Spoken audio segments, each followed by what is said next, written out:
ஹே everyone, கதை கேட்கலாமா? Welcome to Moonlight Tamil voice.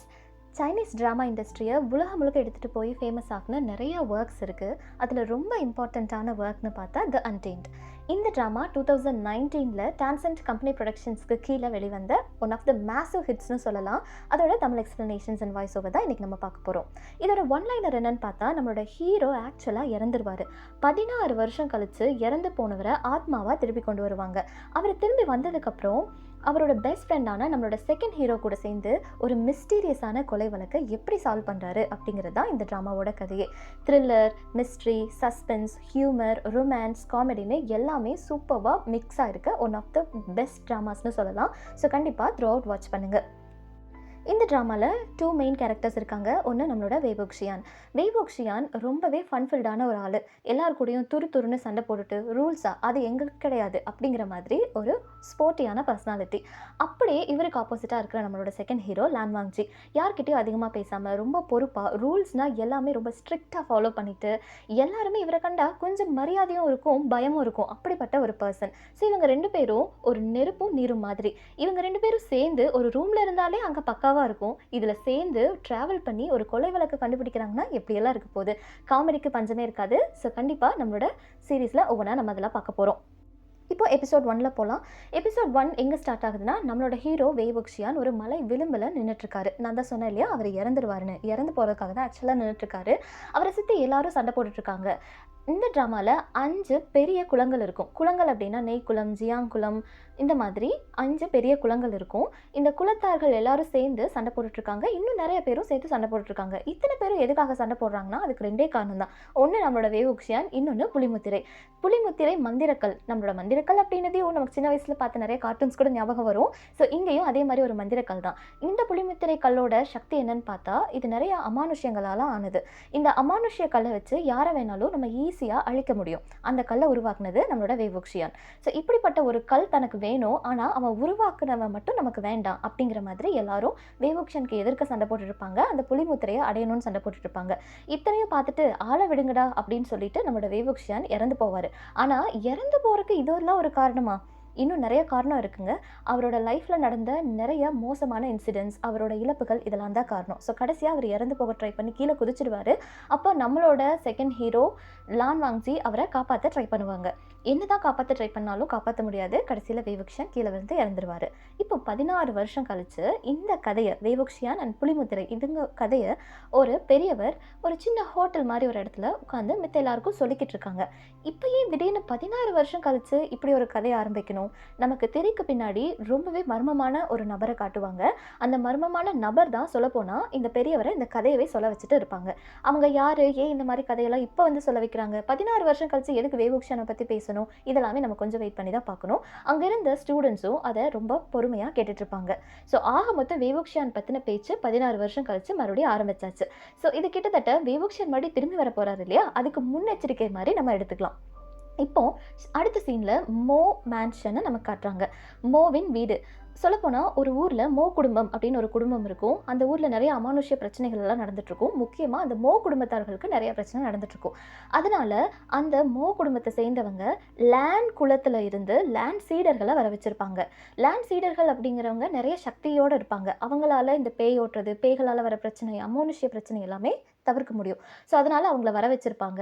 அந்த குடும்பத்தில் மோஷ்வான்யூ அப்படின்னு சொல்லிட்டு ஒரு பையன் இருப்பான். அந்த மோஷ்வான்யூங்கிற பையனை எல்லாருமே ரொம்ப இழிவுபடுத்துவாங்க, அடிப்பாங்க, அவனோட அம்மாவை பற்றி கூட தப்பாக பேசுவாங்க.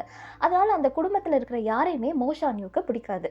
அந்த மோஷான்யூ குடும்பத்துடைய முதல் பையன் ரொம்பவே மோஷான்யூவை கொடுமைப்படுத்திகிட்டே இருப்பான். ஸோ மோஷான்யூ கடைசியில் பொறுத்தது போதும் பொங்கேலுங்கிற மாதிரி எல்லாரையும் அழிக்கணும் அப்படின்னு முடிவு பண்ணி ரொம்பவே தவிர்க்கப்பட்ட பல அமானுஷ்ய கலைகளை எல்லாம் பயன்படுத்தி நம்மளோட வெய்வோக்ஷியானை திருப்பி கொண்டு வருவான். ஏன் வெய்வோக்ஷியானை இவர் சூஸ் பண்ணணும்? நம்மளோட வெய்வோக்ஷியான் தான் அப்பவே அப்படிங்கிற மாதிரி புலிமுத்திரையெல்லாம் கண்டுபிடிச்சாரு. ஸோ அவர் தான் இவங்களை எல்லாரையும் அழிக்க சரியான ஆள் அப்படிங்கிறதுனால நம்மளோட வெய்வோக்ஷியானை 16 வருஷம் கழிச்சு அவன் மறுபடியும் கொண்டு வந்துடுவான். அவரை கொண்டு வர்றதுக்காக மோஷான்யூ இறந்து அவனோட உடம்புல வேயிங்கை கொண்டு வந்துடுவான். இப்போ வேயிங் தான் வந்தாச்சு. ஆனால் வந்தது வேயிங்னு தெரியாமல் மோஷான்யூ தான் இன்னும் இருக்கான்னு நினச்சிட்டு அவனை எல்லாருமே ரொம்ப அதிகமாக கொடுமைப்படுத்துவாங்க. சரி, இந்த கொடுமையெல்லாம் பார்த்துட்டு என்ன, எதுக்காக தன்னை கொண்டு வந்திருக்கான், தன்னோட டாஸ்க் என்ன அப்படிங்கிறது எல்லாமே வெய்வோக்ஷியான் புரிஞ்சுப்பாரு. அவரோட கையில் 3 கோடு இருக்கும். அந்த 3 கோடுமே அவர் பழிவாங்க வேண்டிய ஆட்களை குறிக்குது. 3 பேரையும் பழிவாங்கி முடிக்கும் போது தான் அந்த கோடுகள் எல்லாம் மறையும் அப்படிங்கிறது தான் இருக்கிற கான்செப்ட். கான்செப்ட். சரி, நம்ம வேலையை பார்ப்போம், இனி என்ன பழி வாங்கிட்டு அடுத்த வேலையை பார்க்க வேண்டியதான் அப்படிங்கிற மாதிரி டிப்பிக்கல் வேவுக்ஷியானா வெளியில் வந்து அப்படியே உலாவிட்டு இருப்பாரு. அப்போன்னு பார்த்து லேண்ட்குள்ள சீடர்கள் எல்லாம் உள்ள வருவாங்க. நான் சொன்னேன் இல்லையா, மோ குடும்பத்தார்கள் அவங்கள வர வச்சிருப்பாங்க.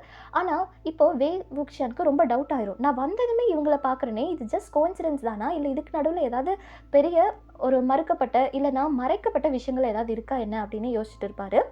இவரோட கான்செப்ட் என்னன்னா, தான் தான் வேவுக்ஷன் அப்படின்னு யாருக்குமே காமிச்சிக்க கூடாது அப்படிங்கிறது தான். ஸோ இப்போது அவங்களும் உள்ளே வந்துடுவாங்க. உள்ளே வந்து இந்த மாதிரி பிரச்சனைகளை பற்றியெல்லாம் ஒரு இடத்துல உட்காந்து பேசிகிட்டு இருப்பாங்க. அப்போது நம்மளோட வேயிங் அங்கே போய் தேவையில்லாமல் நிறையா ரகலை பண்ணிகிட்டு இருப்பாரு. எதுக்குன்னா, இந்த என்ன நடக்குதுன்னு அவருக்கு முதல்ல தெரிஞ்சுக்கணும். அட் த சேம் டைம் அந்த ஒரு பையன் இவர் எப்போவுமே கொடுமைப்படுத்திட்டே இருப்பான்னு சொன்னார் இல்லையா, அந்த பையனை பற்றி எல்லாருக்கும் தப்பு தப்பாக சொல்லி அவனை எப்போயாவது ஒரு பிரச்சனையில் சிக்க வைக்கணும் அப்படிங்கிறதும் நம்மளோட வேவுக்ஷனோட ஒரு சின்ன ஆசையாக இருக்கும். ஸோ அதெல்லாம் பண்ணி முடிச்சுட்டு இங்கே வந்ததுக்கப்புறமா இதுதான் சரியான நேரம் அப்படின்னு சொல்லிட்டு வேயிங் அந்த நைட்டில் நடக்கிற அந்த பிரச்சனைகள் எல்லாருமே லேண்ட்குள்ள சீடர்கள் நைட் நேரத்தில் அவங்க அந்த அமானுஷ்ய சக்திகளை விரட்டிட்டு இருக்கும்போது யாருமே வெளியில் வரக்கூடாது அப்படின்னு சொல்லியிருப்பாங்க. ஆனால் நம்மளோட வேவுக்ஷியான் அதுக்கெல்லாம் சும்மா இருப்பாரா? வழக்கம் போல் தன்னோட சேட்டையை காமிச்சிட்ருப்பாரு. அங்கே போய் அவங்க வச்சுருந்த கருப்பு நிற கொடி மித்த விஷயங்கள் எல்லாத்தையும் எடுத்து பார்த்துட்ருப்பாரு. சொல்லப்போனால் 16 வருஷத்துக்கு முன்னாடி அவர் தான் அந்த விஷயங்கள் எல்லாத்தையும் உருவாக்கியிருப்பார்.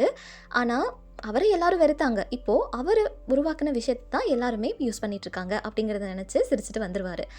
இந்த வேன்குள்ள சீடர்கள் எல்லாம் உள்ளே போய் உட்காருங்க, இங்கெல்லாம் வரக்கூடாது அப்படின்னு சொல்லி அனுப்பிச்சி விட்டுருவாங்க. ஆனால் அப்படி அனுப்பிச்சி விட்டாலும் வந்து சும்மா இருக்கிற ஆளாக நம்மளோட வேவுக்ஷியான் உடனே அவரோட புல்லாங்குழல் எடுத்து, அவர் தான் ஈலிங் பேரரசனாச்சே, ரொம்ப சுலபமாக நிறைய பேய்களை அவரோட புல்லாங்குழலை வாசித்து அங்கே வர வச்சிருவார். அங்கே வர வச்ச பேய்கள் எல்லாரும் அந்த மோ குடும்பத்தை சேர்ந்த முதல் பையன் இருக்கான் இல்லையா, எப்பவுமே கொஞ்சம் திமிராகவே இருப்பானே, அந்த பேய்கள் எல்லாம் அவனை பிடிச்சிரும். அவன் ரொம்ப பிரச்சனை பண்ணுவான். என்னதான் லேண்ட்குள்ள சீடர்கள் எல்லாம் அந்த பையனை கட்டுப்படுத்த முயற்சி பண்ணாலும் கட்டுப்படுத்த முடியாது. இப்படியே பிரச்சனை கொஞ்சம் கொஞ்சமாக அதிகமாகி அந்த குடும்பத்திலேருந்து 3 பேர் மேலேயும் பேய் பிடிச்சிரும். ஸோ இந்த 3 பேரும் பேய் பிடிச்சி அவங்களே அடிச்சுக்கிட்டு மித்தவங்களையும் அடிச்சுட்டு ரொம்ப கஷ்டத்தில் இருப்பாங்க. ஆனால் நம்மளோட வேயிங்க்கு இப்போ தான் சந்தோஷமாக இருக்கும். ஏன்னா அவர் பிளான் பண்ணதே இதுதானே, அந்த குடும்பத்தில் இருக்கிறவங்கள பழி வாங்குறது தான் அவர் இங்கே வந்த கான்செப்டே. அதுக்காக தான் மோஷானியும் கொண்டு வந்திருக்கான். அப்படி இருக்கும்போது அந்த பழி வாங்குறதுக்கு இந்த மாதிரி பேய்களை ஏவி விட்டு பழி வாங்கலாம் அப்படின்னு நினச்சி வேயிங்கோ அந்த நடந்த பிரச்சனை எதுவுமே சால்வ் பண்ணாமல் ஆனால் சால்வ் பண்ணுற மாதிரி நடிச்சுக்கிட்டு அப்படியே இருப்பாங்க. இப்படியே பிரச்சனை அதிகமாகிட்டே போகிறத பார்த்துட்டு லேண்ட்குள்ள சீடர்கள் என்ன பண்ணுவாங்கன்னா, அவரோட மாஸ்டரான லேன் வாங்ஜிக்கு இந்த பட்டாசுலாம் வெடிப்போம் இல்லையா, அந்த மாதிரி ஒரு தூது அனுப்பிச்சிருவாங்க. ஆனால் நம்மளோட வேயிங் எவ்வளவோ ட்ரை பண்ணுவார், எப்படியாவது லேன் வாங்ஜியை இங்கே வர வைக்காமல் இருக்கணும் அப்படிங்கிறக்காக.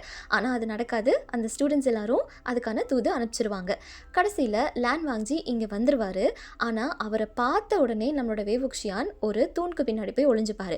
என்னன்னா, லேன் வாங்ஜியை வேவுக்ஷியானுக்கு ரொம்ப பிடிக்கும். சின்ன வயசில் அவங்க 2 பேரும் நல்ல ஃப்ரெண்ட்ஸ், ஒரு டாம் அண்ட் ஜெரி மாதிரி ஃப்ரெண்ட்ஸ்னு வச்சுக்கலாம். அப்படியெல்லாம் இருந்தும் ஏன் இப்படி மறைஞ்சு இருக்காருன்னா, அவரோட முன்னத்த வாழ்க்கையில் நடந்த பிரச்சனைகளால் தான். அவரோட முன்னத்து வாழ்க்கையில் நிறைய பிரச்சனைகள் நடந்து அது அவருக்கும் அவரை சார்ந்த நிறைய பேருக்கும் நிறைய கஷ்டங்களை கொண்டு வந்திருக்கும். ஸோ இந்த டைம் தான் தான் வேவுக்ஷியான் அப்படிங்கிறத யாருக்கும் காமிச்சிக்க கூடாது அப்படிங்கிறதுல ரொம்ப தெளிவாகவே இருப்பார். அட் த சேம் டைம் வேறு ஒரு உடம்புல இருந்தால் கூட தான் தான் வேவுக்ஷியான் அப்படிங்கிறத லான் வாங்ஜி ரொம்ப சீக்கிரமாக கண்டுபிடிச்சிருவார் அப்படிங்கிறதும் இவருக்கு ரொம்ப நல்லாவே தெரியும். ஸோ எதுக்கும் நம்ம கொஞ்சம் மறைஞ்சே இருப்போம்னு சொல்லிட்டு தூணுக்கு பின்னாடி மறைஞ்சிருவார்.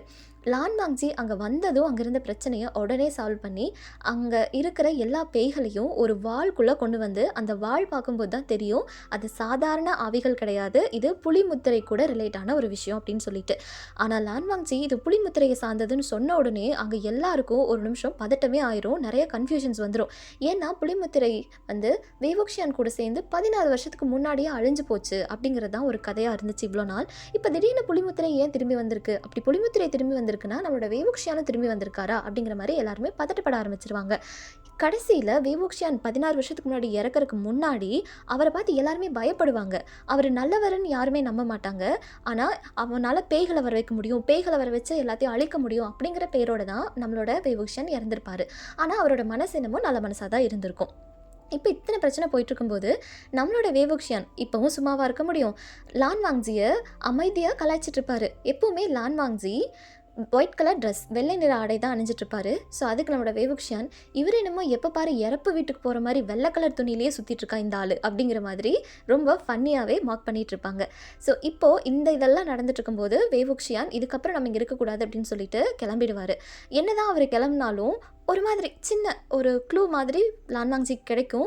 அவர் என்னதான் வெய்வுக்ஷியானை ஃபாலோ பண்ண ட்ரை பண்ணாலும் கடைசியில் வெய்வுக்ஷியான் அங்கேருந்து கண்டிப்பாக எஸ்கேப் ஆகி போயிடுவார். லான்வாங்ஜினால் வெய்வுக்ஷியானை நல்லா பார்க்கவே முடியாது. இப்போ அடுத்த நாள் காலையில் நம்மளோட வேயிங் அவரோட ஃபேவரட்டான கழுதை, அப்புறம் அவரோட signature style black colour dress and அவரோட மித்த கொஞ்சம் ஐட்டம்ஸ் எல்லாம் எடுத்துகிட்டு அங்கேருந்து கிளம்பிடுவார். கிளம்பி எங்கே போகிறோன்னு தெரியாது, இதுக்கப்புறம் என்ன நடக்க போகுதுன்னு தெரியாது. ஆனால் அவரோட பயணத்தை அங்கே ஆரம்பிச்சிருவார். அட் தி சேம் டைம் நமக்கு இன்னொரு சின்ன இதுவும் காமிக்கிறாங்க. நம்ம அந்த மோட்டலில் கதை சொல்லிட்டு இருந்தார் இல்லையா ஒரு பெரியவர், அந்த பெரியவருக்கோட திரைக்கு பின்னாடி ஒரு மர்மமான நபர் இருந்தார். அந்த மர்மமான நபர் இப்போவும் நடந்து போகிறாரு. அவரோட கையில் ஒரு பெரிய தங்கத்துண்டை தூக்கி அந்த பெரியவர்கிட்ட கொடுத்துட்டு போகிறாரு. ஸோ இப்போது அவர் ஏன் இவ்வளோ பெரிய தங்கத்துண்டை கொடுக்கணும் ஒரு சின்ன கதை சொன்னதுக்காக? அந்த கதையோட இம்பார்ட்டன்ஸ் தான் என்ன? இப்போ அப்படி இப்படின்னு 16 வருஷம் கழிச்சு வெய்வுக்ஷியான் வந்தாச்சு, தன்னோட பயணத்தையும் ஆரம்பிச்சாச்சு. இந்த 3 பேரை பழி வாங்கியாச்சு. ஆனால் கையில் இருக்கிற கோடுகளில் இன்னும் ஒரு கோடு மட்டும் பாக்கி இருக்கும். அந்த ஒரு கோடு யாரை பழி வாங்கினா அந்த கோடு மறையும்.